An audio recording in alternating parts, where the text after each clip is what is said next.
Samakah Islam di Indonesia dengan Islam di Arab Saudi? Bagi kalian yang sangat mengagung-agungkan Arab Saudi sebagai negara kiblat dan tempat lahirnya Islam, sayang sekali kalian harus kecewa. Karena Islam di Indonesia berbeda dengan Islam di Arab Saudi sana. Islam di Indonesia adalah Islam Nusantara, yakni Islam Sunni yang toleran, menghormati pluralitas atau keberagaman, menghormati budaya-budaya lokal, dan moderat.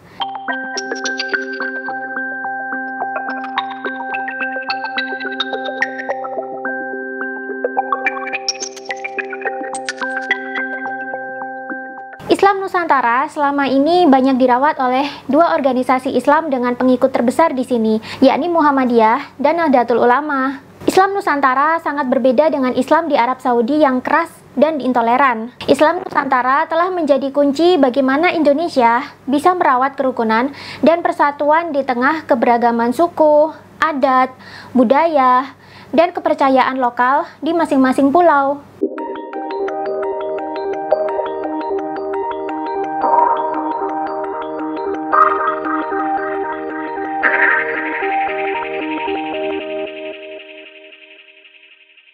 Bagaimana bisa Indonesia sebagai negara dengan penganut Islam terbesar di dunia, tapi malah rukun dan bebas dari konflik? Sedangkan di negara-negara Arab sana, mayoritas penduduknya juga Islam, tapi mereka isinya perang terus. Tanpa kita sadari, Islam juga yang dijadikan celah bagi pihak-pihak elit yang ingin menghancurkan dan merusak Indonesia. Kerukunan umat Islam di Indonesia adalah ancaman bagi elit-elit rakus yang ingin menguasai Indonesia yang kaya raya ini. Maka, Indonesia harus dipecah belah. Jika Islam di sini tidak bisa dibenturkan dengan umat agama lain, maka cara lainnya adalah dengan membenturkan umat Islam dengan sesama umat Islam sendiri. Karena itulah, doktrin-doktrin Islam radikal, garis keras, dan intoleran harus disuntikkan ke sini untuk mencuci otak masyarakat agar mau saling berperang.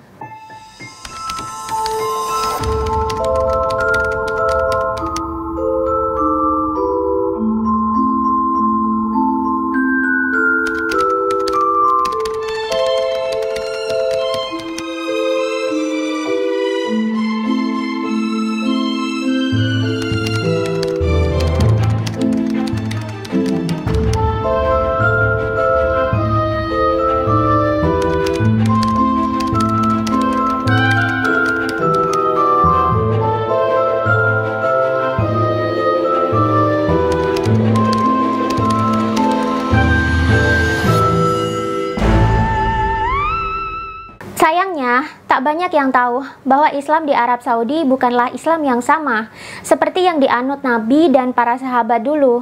Arab Saudi semenjak awal pendiriannya sebagai kerajaan telah menganut mazhab Wahabi yang keras dan intoleran. Dan sampai sekarang, paham Wahabi telah menjadi paham Islam yang paling dominan di sana. Makanya tidak heran kenapa beragama di Arab Saudi itu sangat ketat, keras, dan intoleran. Banyak kasus intoleransi dan kekerasan terjadi atas nama agama Islam di sana. Yang lucunya, paham Wahabi ini malah diimpor dan diterapkan di Indonesia. Dan kita nggak sadar-sadar juga.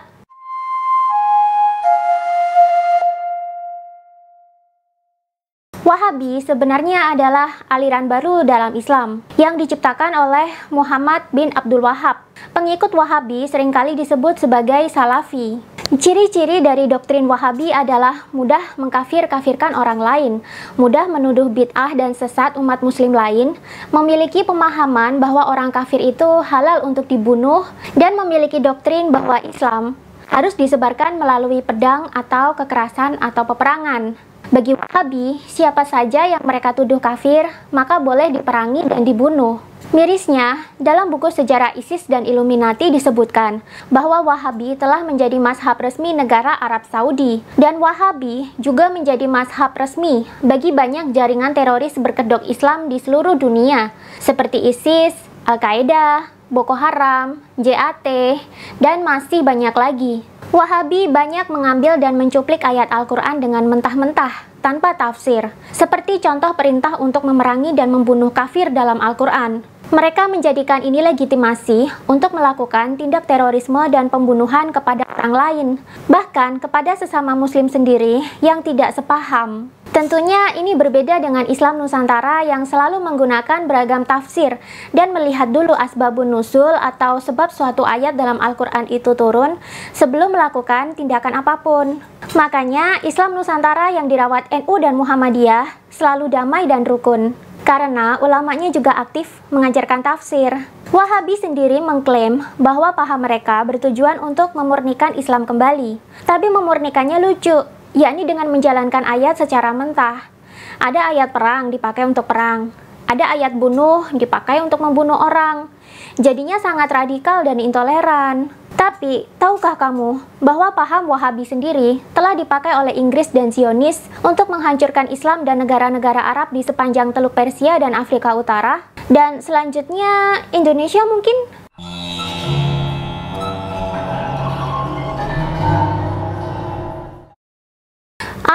Beginian pasti disangkal terus sama kaum-kaum radikal. Makin takut ya kedapnya kebongkar. Cie, bling satan. Sejarah konspirasi Inggris, Zionis, Amerika Serikat, dan Wahabi sudah banyak diriset, baik dalam buku maupun secara online. Dalam buku Sejarah ISIS dan Illuminati juga diceritakan bagaimana Zionis menggunakan Wahabi untuk menyetir Arab Saudi dan mendapatkan tanah Palestina bagi Yahudi. Beginilah ceritanya.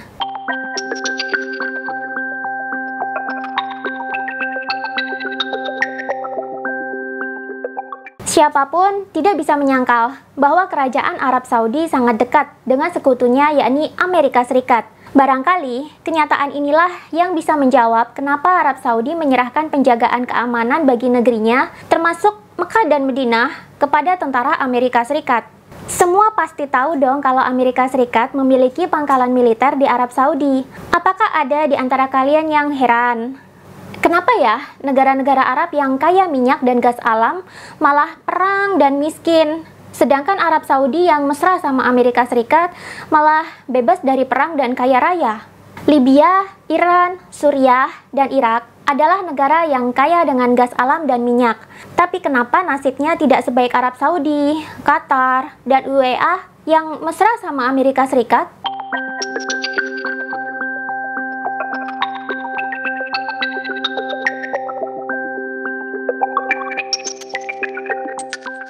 Konon, dulu Jazirah Arab adalah bagian dari Turki Utsmani atau Ottoman Empire.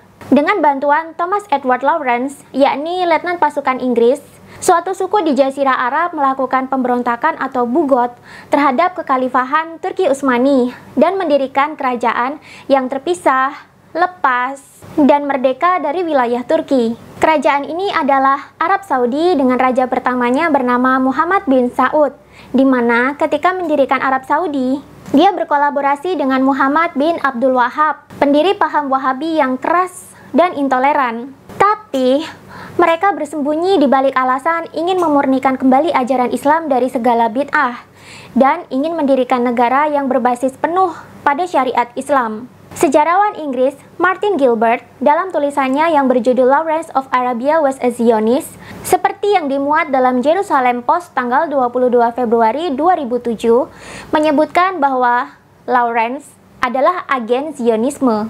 Sejarah pun menyatakan hancurnya kekhalifahan Turki Utsmani pada tahun 1924 juga merupakan akibat infiltrasi Zionisme setelah Sultan Mahmud II menolak keinginan Theodor Herzl untuk menyerahkan Palestina kepada Zionis lewat Inggris. Operasi penghancuran kekhalifahan Turki Utsmani dilakukan Zionis bersamaan waktunya dengan mendukung pemberontakan suku Saud kepada Turki Utsmani. Entah apa deh yang terjadi. Hingga detik ini, Kerajaan Saudi Arabia, meskipun memiliki Mekah dan Madinah di dalam wilayah kekuasaannya, di mana dua kota ini adalah tanah suci bagi umat muslim, justru Arab Saudi malah mesra loh dengan Amerika Serikat yang menjadi sekutu terbaik bagi Zionis Israel. Sejarah konspirasi pembentukan Arab Saudi oleh Zionis dan Wahabi ini pernah difilmkan dalam sebuah karya yang berjudul Lawrence of Arabia.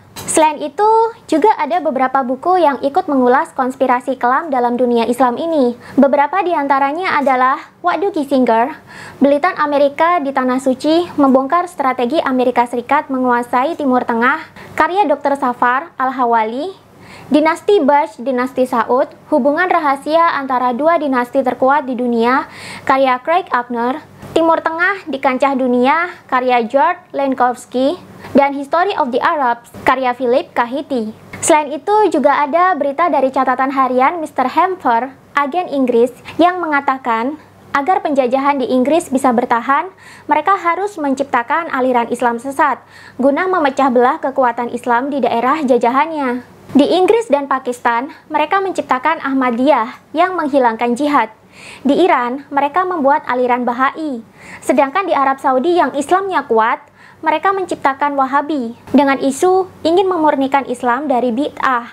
Padahal justru isu ini yang menyebabkan perpecahan dan peperangan antar umat Islam, sehingga kekhalifahan Turki Utsmani pun melemah. Di Indonesia, sudah muncul juga aliran Salafi Wahabi yang diimpor dari Arab Saudi. Selain itu, juga ada Ikhwanul Muslimin dan Hizbut Tahrir yang sama-sama memiliki ajaran keras, intoleran, dan ngebet banget pengen menghapus negara Indonesia yang demokrasi, lalu diganti menjadi negara Islam yang berbasis khilafah. Apakah Ikhwanul Muslimin dan Hizbut Tahrir adalah bagian dari konspirasi Zionis dan kawan-kawannya menggunakan agama Islam? Coba kita bahas nanti ya. Yang jelas, Salafi Wahabi sudah banyak sumber mengatakan adalah mainan dari Zionis untuk menghancurkan Islam dan negara-negara yang mayoritas penduduknya Islam. Dalam memoir Mr. Hamper berjudul Confession of a British Spy, sang mata-mata Inggris untuk Timur Tengah ini menyatakan bahwa latar belakang gerakan Wahabi yang diciptakan oleh Muhammad bin Abdul Wahab adalah untuk menyebarkan beberapa dusta atas nama Islam. Wahabi juga menunjukkan peran mereka sebagai musuh bagi Islam, bagi Nabi Muhammad, dan bagi umat muslim itu sendiri, walaupun memakai kedok ingin memurnikan Islam dari bid'ah. Karena itu, tak heran kalau Wahabi sekarang menjadi backbone dari segala bentuk terorisme dan mendanai setiap pertumpahan darah di atas orang Islam. Di Indonesia, kita sudah beberapa kali menjadi sasaran terorisme berkedok Islam, seperti teror bom Bali, teror bom di Hotel JW Marriott, teror bom di Tamrin dan Kampung Melayu Jakarta, teror bom di gereja dan kantor polisi di Surabaya, berdirinya organisasi teroris JAT, dan yang terbaru adalah pembantaian 4 orang di Sigi, Sulawesi oleh MIT atau Mujahidin Indonesia Timur. Ini yang level terorisme. Yang level sosial bagaimana? Coba kalian lihat, sudah berapa banyak kita temui orang Islam garis keras yang suka mengkafir-kafirkan dan membid'ah-bid'ahkan orang lain. Bahkan sesama muslim sendiri sudah mereka tuduh sebagai ahli bid'ah, ahli sesat, murtad, dan kafir. Tidakkah kalian sadar bahwa ini adalah konspirasi jangka panjang untuk menghancurkan Indonesia? Ketika paham radikalisme, Islam garis keras, dan intoleransi belum populer seperti sekarang, Indonesia cenderung aman dan damai. Tapi, ketika paham garis keras, radikalisme, dan intoleransi sudah mulai masuk dan memiliki panggungnya di sini, mulai kita lihat banyak kasus-kasus intoleransi di mana-mana. Bahkan, perkara mengucapkan selamat hari Natal saja bisa jadi amunisi untuk bertengkar sampai heboh loh.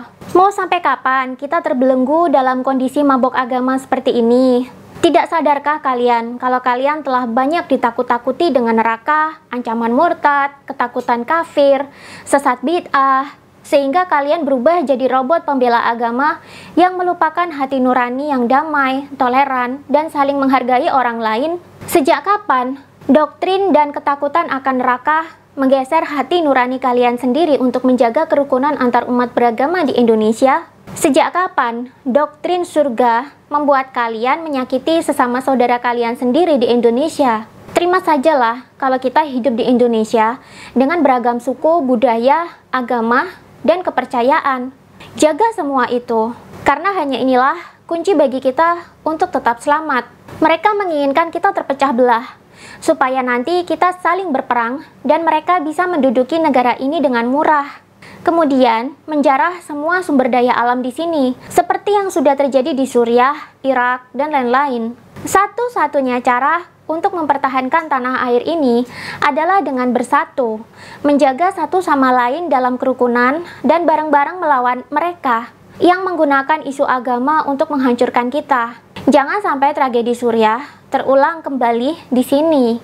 Tak peduli kalian itu Islam, Kristen, Katolik, Konghucu, Buddha, Hindu, Kejawen, Sunda Wiwitan, Kaharingan, Batak, Papua, Sasak, atau kepercayaan dan suku lainnya, sekaranglah waktunya kita bersatu melawan mereka. Kita jaga negara ini agar tidak saling berperang, dan kita jaga presiden kita supaya tidak dilengsarkan dan diganti dengan presiden boneka palsu pilihan mereka.